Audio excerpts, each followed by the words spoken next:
Confident are you that you'll get a good number in your leadership review next month? Very. Well, as Parliament winds down for the year, Pierre is gearing up for that leadership review at the Conservative Party convention in Calgary next month. Most expect Poilievre to get a strong endorsement from party members there, but new data from the Angus Reid Institute suggests the idea of Prime Minister Poilievre is an increasingly tougher sell to the majority of Canadians. Now, 58% of Conservative voters from the last election say Poilievre should stay as leader. That's a majority. But that's a drop. That's down 10 percentage points since August. And the numbers get worse for Poilievre when you move away from his base and poll the voters that the Conservatives need to win over to win an election. So let's walk through that. 75% of the core CPC supporters want him to stay on. That's the cohort that will likely dominate the convention in January. But that drops to just 40% with voters who would certainly consider voting Conservative, and it plummets all the way down to just 14% with voters who would maybe consider voting Conservative. The bottom line is that Pierre Poilievre is very strong with the base, but vulnerable or weak with just about everyone else. And we're going to start there with the power panel. As luck would have it, Shachi Kurl, the president of the Angus Reid Institute, is here today. So is Peter MacKay, who is a former Conservative cabinet minister. Cheryl Oates was director of communications for former Alberta NDP Premier Rachel Notley. And here with me in the studio is Michelle Cadario, was the deputy chief of staff to former Prime Minister Paul Martin. So Shachi, let's start there. I mean, this data shows an erosion. And the argument has been that hold what you have and grow it. This would suggest growth is a difficult path with Mr. Poilievre at the helm. Am I reading your data right? Yeah, it's got to be a concerning flag for him. I mean, 2 data points does not make a trend line, but man, when that line goes down by that amount, by a full 10 percentage points, which that's not 10% of the number of people who have started to move away from him. That's a much better segment, bigger segment. So look, you know, if you're conservative, you're going to say, hey, look, 58%, he's still got the vast majority of CPC voters, and as you pointed out, it's that definitely consider group that are paid up party members who are going to give him that endorsement in January. The broader problem is trying to figure out the Rubik's Cube to get to the magic formula wherein you're getting enough of those maybe voters who right now are looking at the leader with a lot of side eye going, not that guy. And by the way, that's how you blow a 30-point lead in the first 4 months of this year. And at the same time, keep the dedicated grassroots right of center base of the party on side. And one piece of data that you haven't mentioned yet that is in today's numbers really speaks to that. When we ask Conservative voters, is the party in the right place politically? You've got a split, an even split between about 10% who say, actually, no, it's too far to the left, and then the other 10% who say it's too far to the right. Everyone else says it's in the right place politically. But, you know, so you move a little bit one way to maybe grab or capture some of those maybe voters. You risk losing the right flank. You risk losing that part of the base that might move back to the People's Party. You stay on the right, you're forever going to be in a situation where those swing voters will hold their nose and vote Liberal. And that is where the math is just so challenging and doesn't add up for the Conservatives. Yeah, it's like making a king-size bed with queen-size sheets. You know, as you move one way, you uncover something else. So Peter MacKay, when you look at this compared to a year ago, even compared to August, down 10 percentage points, there's an erosion that is happening that would be worrisome to Mr. Poilievre supporters, I would imagine. I mean, how do you view what you're seeing in this data? Well, look, let me start by saying, having slept in that king-size bed, it is it's difficult, and it's a very, very tough position for a Conservative leader to walk that line that Sasha's talking about, because you say things during leadership, and then you have to face the broader Canadian public, and the broader Canadian public, as we all know, are in the middle. They don't want to lurch left or right. And so the numbers are jarring. It's a moment in time, as polls are. And let's not forget one other big factor that has nothing to do with the Conservative Party, and that is the NDP are flat on their back. They have not yet chosen a permanent leader. And the election itself was this cataclysm of all these events happening, departure of Trudeau, arrival of Carney, and arrival of Trump.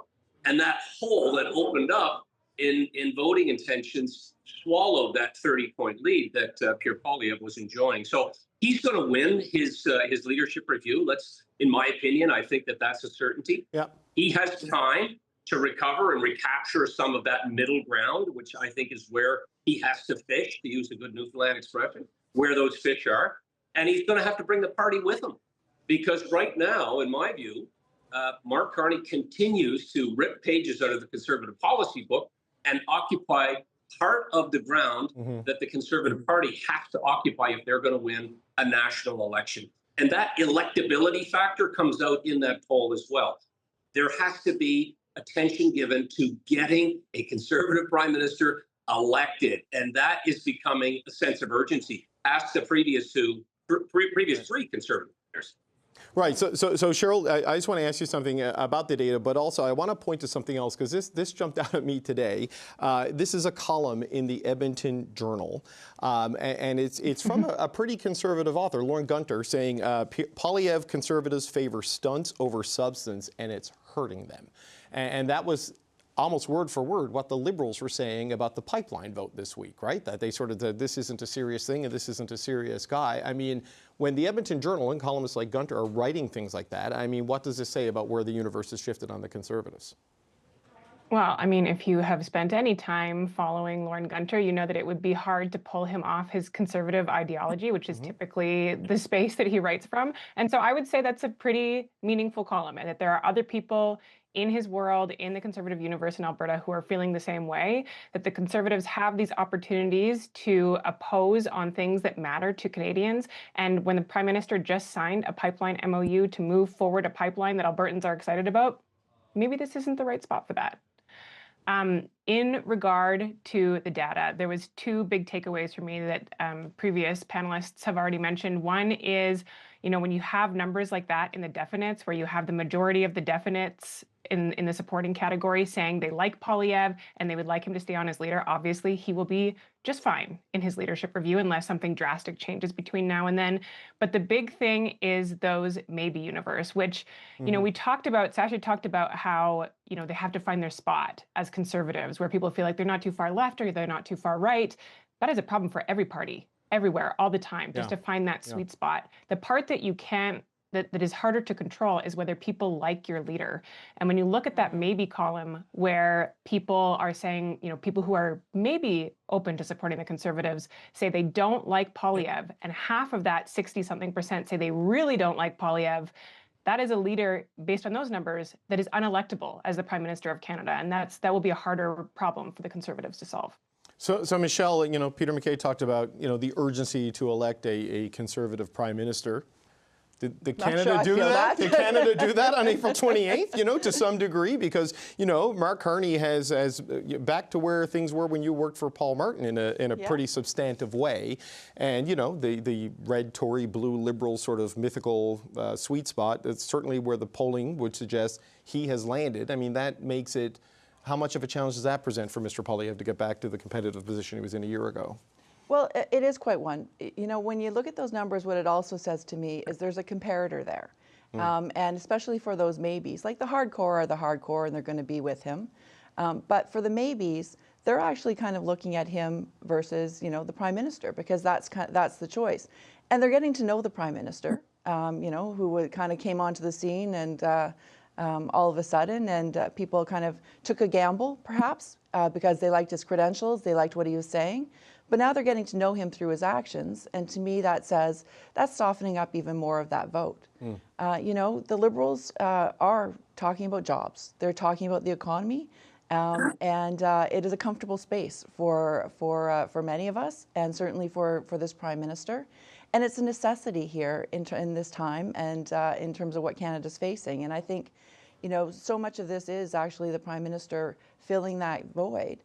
The Conservatives, as we said, I'm not sure there's a huge outcry for anybody except for the hardcore Conservatives to have a different Prime Minister right now. But the expectations are on this one, and I just don't know how Mr. Poilievre turns that around.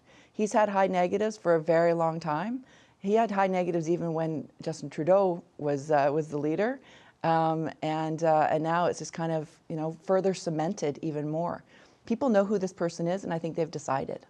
So, Shachi, with where things are now compared to where they were a year ago, Mr. Poilievre, I presume, is going to win with a good number in Calgary in the last weekend of January.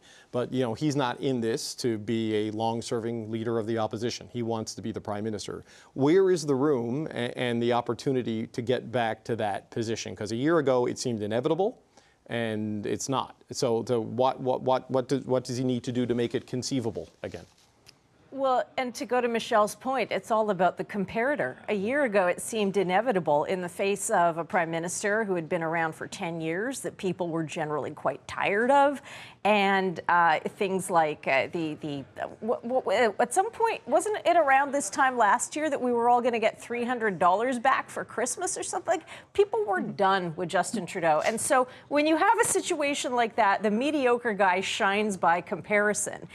And now, the script is very much flipped. And I'm not suggesting, it's for others to decide whether Mark Carney is mediocre or not. But, his own favorability numbers, his own approval numbers are still just over 50%. So enough people have enough regard for him to say, okay, we trust you to keep doing the job.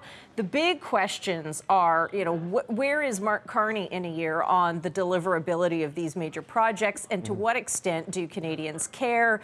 Is the boogity man continuing to be at that point Donald Trump, or do the U.S. midterms? Some people say if we have midterms, I believe there will be midterms, but I guess you never know. All of those will be the variables or the factors that will have Canadians making decisions on how they feel about Mark Carney, and then how they feel about the alternative, which will be Pierre Poilievre.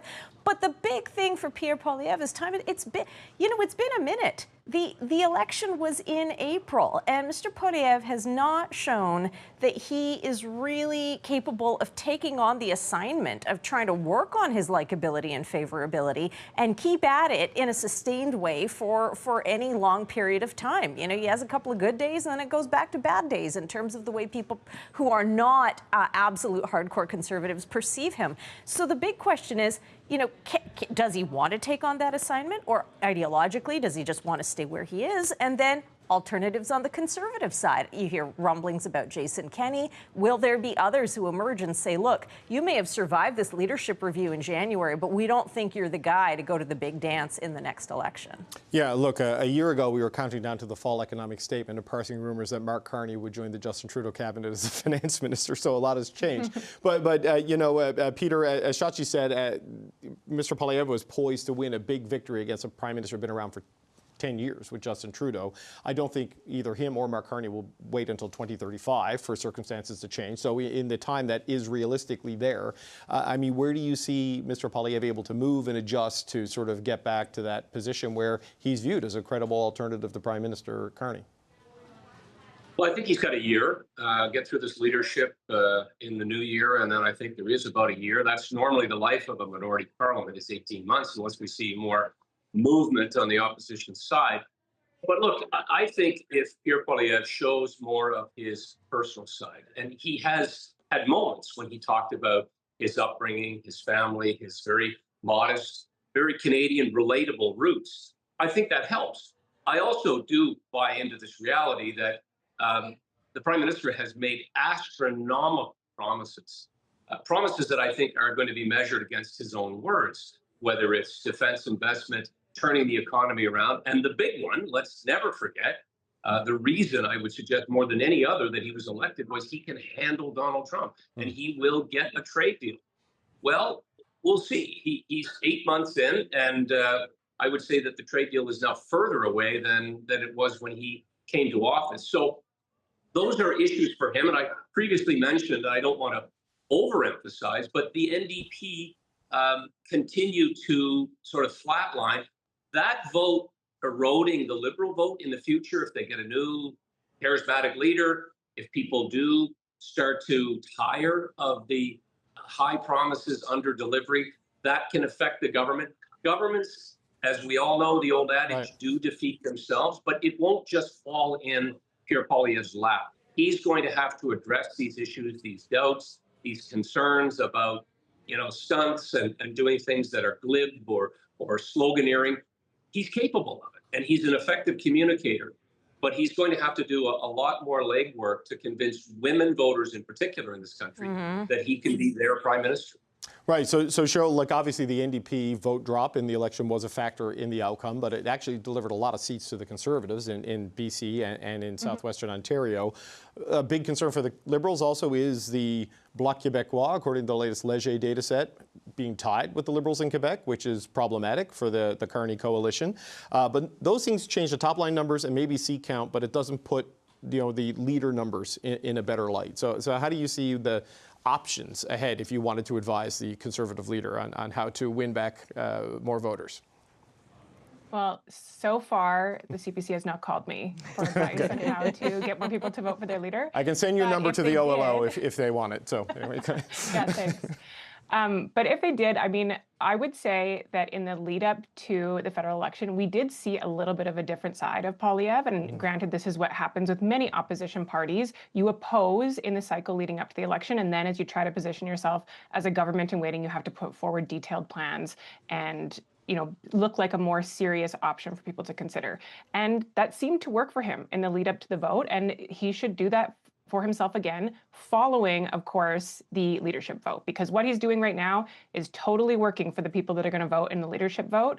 Following that, I think he needs to find a little bit of ground, positioning himself as a credible alternative to what we now have, which is a serious person, a former governor of the Bank of Canada.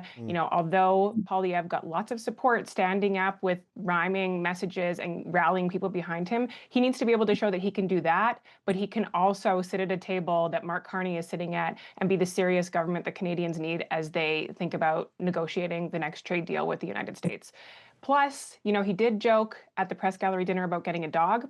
That should be on the table as well. Fair. But, Michelle, something that struck me interesting this week with the pipeline vote that they did was that essentially Mr. Poilievre has been very good at setting the agenda when he goes on the attack. But what the Liberals have done differently under Carney as opposed to Trudeau is they're not engaging with those attacks. They very quickly just came out and say, this is a joke, we're not taking it seriously, we're voting no. We're not even going to debate the merits of it. And you never really see the Prime Minister talking about the opposition leader the way you saw the former Liberal administration deal with him directly. I mean, what does that do to the ability to get traction if the other side just bats it away and moves on to the next thing?